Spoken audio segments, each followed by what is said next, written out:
لمر یا سپوږمۍ تندر نیول یا هم توریدل دا یو طبیعي پدیده ده چې د الله تعالی د قدرت یوه نښه ده.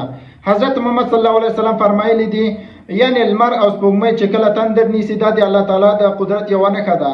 د هیڅ چا د مرګ او ژوند پورې اړه نه لري، یعنی تړاو نه لري چې د دې له امله دا رامنځته شي.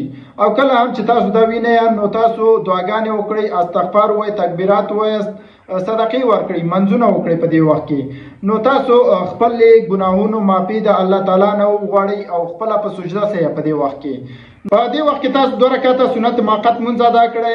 که چېرته سپوږمۍ تندر نیولې وي نو د صلات خسوف مونځ ادا کړئ، او که چېرته لمر تندر نیولی وي نو د صلات کسوف مونځ ادا کړئ.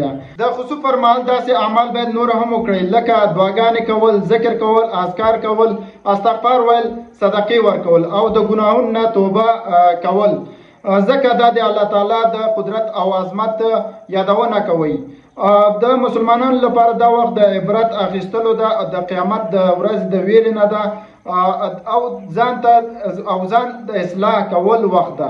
د جاهلیت په وخت کې خلک فکر کوو چې کله سپوږمۍ لمر تندر نیسي دا د کم انسان له امله تندر نیسي، خو دا عمل چې حضرت محمد صلی الله علیه وسلم رد کړی ده.